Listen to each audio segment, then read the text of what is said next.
આજનો દિવસ એટલે 16 સપ્ટેમ્બર, જે મુસ્લિમ બિરાદરો માટે એક મહત્વનો દિવસ તરીકે ઉજવવામાં આવે છે. આજના દિવસે હઝરત મોહમ્મદ પૈગંબર સાહેબનો 1400 વર્ષ પૂર્વે તેઓનો જન્મ થયો હતો. તેની જન્મ જયંતિ નિમિત્તે ઇસ્લામ બિરાદરો આ દિવસને ઉજવે છે. આ દિવસે જોવા જઈએ તો ઈદે મિલાદુન નબીનું જુલુસ નીકળતું હોય છે. સમગ્ર દેશમાં મુસ્લિમ બિરાદરો દ્વારા આ દિવસને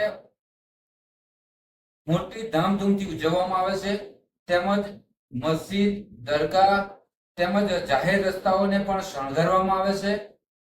અને જ્યારે આ દિવસની ઉજવણી કરતા ઈદે મિલાદુન નબીની જે જુલુસ નીકળે છે, તે સમયે જે જાહેર રસ્તા ઉપરથી જુલુસ નીકળતું હોય છે ત્યાં ઠંડા પીણા છે તેમજ અન્ય ખાદ્ય પદાર્થો, ચોકલેટો તેનું વિતરણ કરવામાં આવતું હોય છે. અને આન બાન અને શાન અને હર્ષો ઉલ્લાસથી આજનો દિવસ ઉજવવામાં આવે છે. સમગ્ર મુસ્લિમ બિરાદરો દ્વારા આજે તે તહેવાર ઉજવાઈ રહ્યો છે, ત્યારે તેનાથી વિપરીત પરિસ્થિતિ મહુધામાં જોવા મળી છે. ખેડા જિલ્લાના મહુધામાં 3 દિવસ અગાઉ જે સોશિયલ મીડિયામાં પોસ્ટ નાખવાથી અશાંતિ પ્રવર્તી હતી, તેને લઈને આજે એક રિયાલિટી ચેક સાંપ્રત ન્યૂઝની ટીમ દ્વારા કરવામાં આવી હતી. આજે સમગ્ર ગુજરાતમાં મુસ્લિમ બિરાદરો દ્વારા જે ઉજવણી કરવામાં આવ્યા છે તેનાથી અલગ માહોલ આજે મહુધામાં જોવા મળ્યો હતો. તેમાં જોવા જતા બિલકુલ શાંતિ જોવા મળી હતી. અને આજના તહેવાર જે ઉજવવામાં આવે છે, જે વર્ષોથી મહુધામાં ધામધૂમથી ઉજવણી કરવામાં આવતી હોય છે, પરંતુ આજનો નજારો કંઈક આ રીતે જોવા મળ્યો હતો.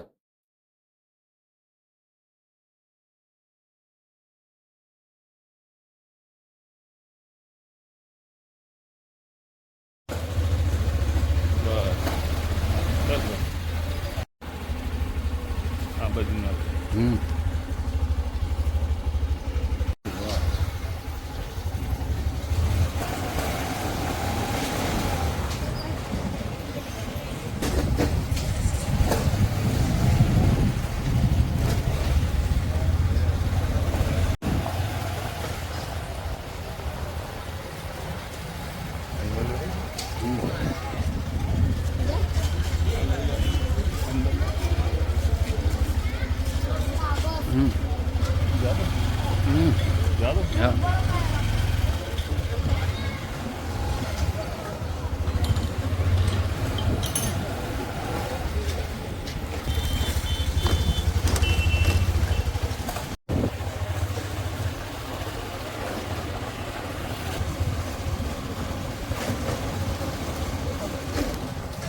મેટર ઉતારવાનું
મહુધામાં રહેતા સ્થાનિક આગેવાનો અને કસ્બા કમિટીના સભ્યોની પૂછપરછ કરતા તેઓએ જણાવ્યું હતું કે જે પાછલા દિવસોમાં અશાંતિ ફેલાય છે તેને ધ્યાનમાં રાખીને કમિટી દ્વારા નિર્ણય લેવામાં આવ્યો છે કે કોઈ પણ જાતનો જુલુસ કાઢવામાં નહીં આવે. તેમજ મળતી માહિતી દ્વારા એવું પણ જાણવા મળ્યું છે કે જે કમિટીના જે સભ્યો છે તેઓના દ્વારા રાજીનામા પણ ધરી દેવામાં આવ્યા છે.